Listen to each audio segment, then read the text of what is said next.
आप सभी लोगों को नमामि मैं नमन करता हूँ, वंदन करता हूँ। आज धम्म चर्चा में जो हमारा मुख्य विषय है वह है कसी भारद्वाज। हिंदी में उसे कृषि भारद्वाज कहा जाता है। एक भारद्वाज ब्राह्मण था जो 500 हल के साथ खेती कर रहा था, और जब खेती कर रहा था तो खेती करने के समय में जब दोपहर का समय होता है तो अपने जितने भी उसके नौकर चाकर थे वो सारे लोगों को खाना परोसने के लिए वो शुरू करने वाला था। उस समय भगवान बुद्ध वहाँ पहुँचते हैं, और जब पहुँचते हैं तो उस अपना जो भिक्षा पात्र है सामने लेकर खड़ा होते हैं। तो जब भिक्षा पात्र लेकर खड़ा होते हैं तो वैसी स्थिति में वह कहता है कि मैं तो जोत कर बो कर जोतता हूँ, बोता हूँ, तभी खाता हूँ। क्या आप भी जोतते हैं, बोते हैं, तब खाते हैं? आप भी जोत कर बोकर ही खाना खाइए। इस तरह से सवाल वो करता है। इस पर बुद्ध जवाब देते हैं। इसी पर आज हम चर्चा करेंगे। हम लोग अभी तक जो बुद्ध की जीवन यात्रा में चल रहे थे तो उसमें हम लोग देखे हैं कि बुद्ध श्रावस्ती पहुंच गए हैं। जब बुद्ध श्रावस्ती पहुँचे हैं तो श्रावस्ती से फिर बुद्ध चलते हैं मगध में। मगध के उस क्षेत्र में जाते हैं जहाँ बुद्ध को ज्ञान प्राप्त हुआ था, बोधि वृक्ष जहाँ था। तो बोधि वृक्ष के पास में एक नाला नामक ब्राह्मण गांव था। वहाँ बुद्ध पहुँचते हैं और वहाँ 11वां वर्षावास करते हैं। मतलब बुद्ध बने हुए उन्हें 11 साल हो गए।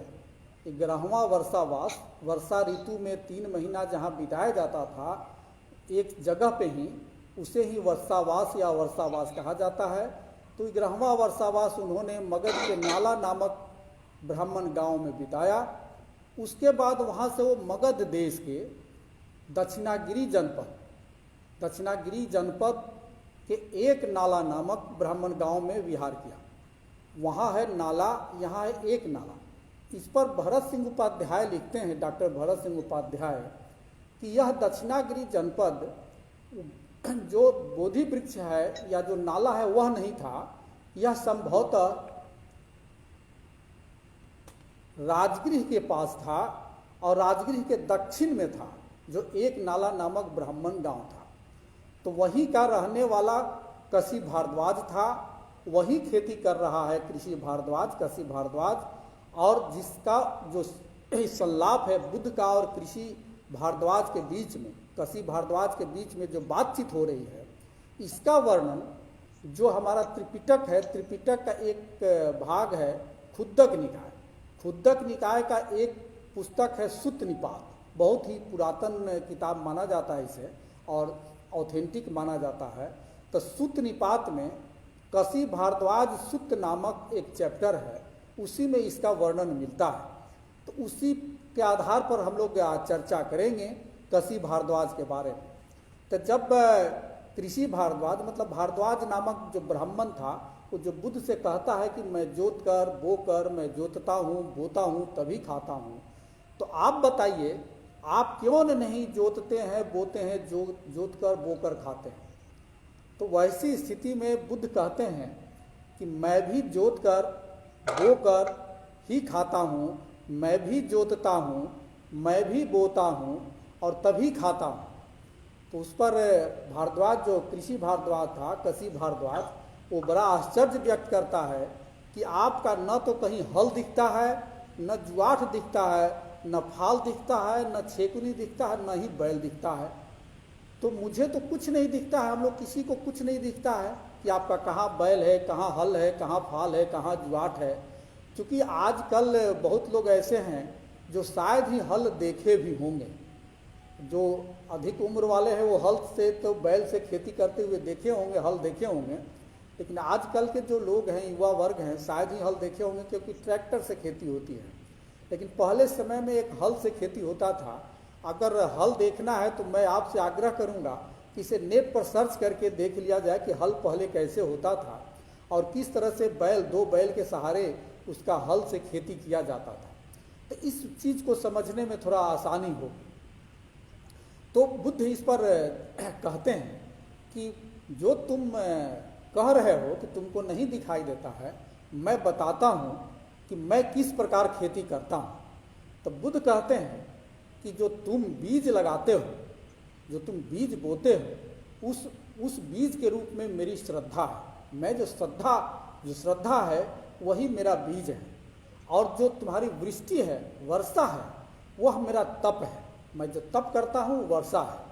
और जो जुआठ और जो हल यूज करते हो तुम, योक और प्लाव जो हल यूज करते हो, वह मेरी प्रज्ञा है। प्रज्ञा जो है विजडम, यही मेरा हल है और यही मेरा जुआठ है, योक है, प्लाव है। और जो तुम हल का जो दंड यूज करते हो, हल में जो दंड लगा रहता है जिसे हरीश कहा जाता है, उसको अंग्रेजी में पोल भी कहते हैं, तो वह हमारी लज्जा है। मतलब लज्जा का मतलब हुआ कि ऐसे ही जैसे तैसे कहीं बोल नहीं देना, संयत रहना।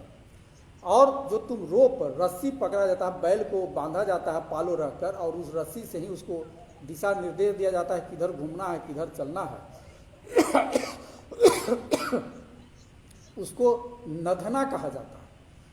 तो बुद्ध कहते हैं जो तुम नधना यूज करते हो, उसके जगह मेरा मन है। मैं मन को ही मेरा रस्सी के रूप में यूज करता हूँ, मन को ही यूज करता हूँ। और जो तुम्हारा फाल है और छेकुनी है, मतलब प्लाउ शेयर है, जो मिट्टी को कोड़ता है, मिट्टी को जोतता है, प्लाउ शेयर जिसे कहते हैं, फाल कहते हैं, छेकुनी कहते हैं, वह मेरा स्मृति है। स्मृति मतलब सती है, जिसे माइंडफुलनेस कहते हैं। उस माइंडफुलनेस के द्वारा मैं उसको जोतता हूँ, उसको फाल से जो है ना मिट्टी को हटाता हूँ। तो इस तरह से मैं शरीर से संयत रहता हूँ, मैं वचन से संयत रहता हूँ, भोजन और पेट के प्रति भी मैं संयत रहता हूँ। और मेरा जो वीर्य है, जो मैं मेहनत करता हूँ, वही मेरा बैल है। बैल जो तुम कह रहे हो वो मेरा बैल है। और जो मैं जो तुम खरपतवार निकालते हो, वो मैं सत्य निकालता हूँ, सत्य की निराई करता हूँ। तो सत्य की वीडिंग करता हूँ, ट्रुथ की वीडिंग करता हूँ। और यह अरहत प्राप्ति, जब अरहत प्राप्ति है, यही मेरा फसल काटना है, निब्बान की प्राप्ति है। और यह गाड़ी, यह निर्वाण की गाड़ी जो है, जिसमें वीर्य का बैल लगा हुआ है, ये ऐसी चली जा रही है, ऐसी चली जा रही है, जहाँ जाकर कोई शोक नहीं करता, वहाँ जाकर पूर्ण रूपेण दुख से मुक्त हो जाता है, सारे दुखों से मुक्त हो जाता है। और इस प्रकार का यह कृषि अमृत फलदायी है। यही मेरी कृषि है भारद्वाज। उसके भारद्वाज बहुत संतुष्ट होता है। उसके बाद फिर बुद्ध को नमन करके बुद्ध को खाना देता है, और वो खाना में खीर देता है। खीर लगता है खिला रहा था, तो खीर देता है। तो बुद्ध कहते हैं कि देखो, चूंकि मैंने प्रवचन दिया है, मैंने उपदेश दिया है, तो उपदेश देने के बाद जो तुम हमारे भिक्षा पात्र में दिए हो, यह मेरे खाने लायक नहीं है, और इसे तुम उस स्थान पर डालो जहाँ कोई भी जीव जंतु पानी में नहीं हो, या कोई भी पेड़ पौधा वृक्ष धरती पर नहीं हो, वहाँ जाकर डाल दो। उसके बाद दूसरा खाना मुझे देना। उसके बाद वो दूसरा खाना खाते हैं बुद्ध। और उसके बाद वह भारद्वाज, जो कृषि भारद्वाज था, बुद्ध का भक्त बन जाता है। यहाँ तक कि वह 500 हल के साथ खेती करने वाला वो बुद्ध का भक्त ही नहीं, वह प्रवज्जा ले लेता है, मतलब भिक्षु बन जाता है। और भिक्षु बन के अंत में वो फिर अरहत फल प्राप्त कर लेता है। इस तरह से कृषि भारद्वाज का वर्णन सूत्र निपात में मिलता है। और किस तरह से बुद्ध बताते हैं कि जो तुम खेती करते हो वही मैं खेती करता हूँ, मतलब एक तरफ अध्यात्म से इसको जोड़ते हैं।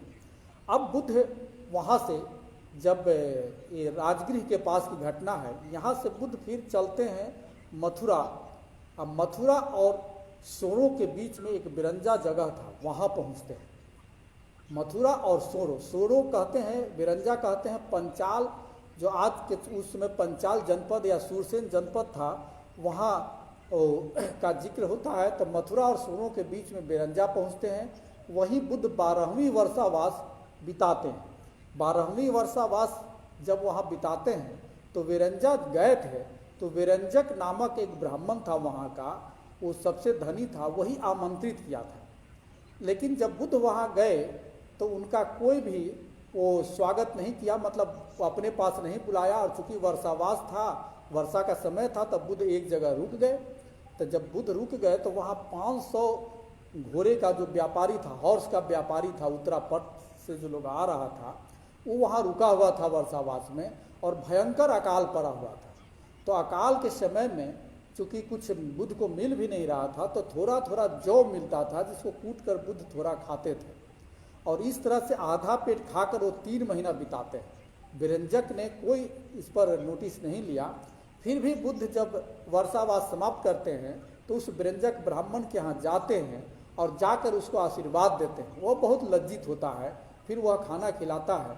उसके बाद वो आशीर्वाद देकर फिर वहाँ से विरंजा से बुद्ध पहुँचते हैं मथुरा। मथुरा से पहुँचकर फिर बुद्ध श्रावस्ती पहुँचते हैं।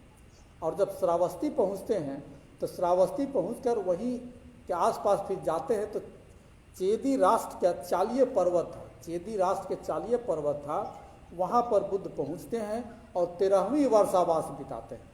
मतलब बुद्ध बने हुए उनको 13 साल हो गया, और फिर वहाँ से बुद्ध श्रावस्ती पहुँच जाते हैं। जब श्रावस्ती पहुँचते हैं तब 13 वर्ष यहाँ हो गया। 7 साल का जब राहुल था तो राहुल को सामनेर बनाया गया था, और 13 साल यहाँ हो गया, तो 13 7 20, मतलब राहुल जो बुद्ध गौतम सिद्धार्थ का जो पुत्र था वो 20 साल का हो गया।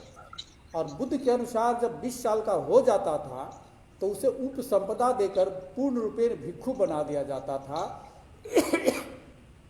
वह ट्रेनिंग पीरियड में नहीं रहकर, उस सामनेर नहीं रहकर अब भिक्षु बन जाएगा। तो उस यहाँ जो है श्रावस्ती में वो राहुल का 20 साल पूरा होने पर उसे उपसंपदा दी जाती है और वह पूर्ण रूपेण भिक्षु बन जाता है। और बुद्ध यहीं पर 14वीं वर्षावास श्रावस्ती में बिताते हैं। अब 14वीं वर्षावास बिताते हैं, और 14वीं वर्षावास के बाद जो अगला हम लोग संडे आएगा, तो अगला संडे को प्रकृति के बारे में हम लोग चर्चा करेंगे। प्रकृति नाम की एक महिला थी, उसके बारे में हम लोग चर्चा करेंगे। साधु साधु साधु।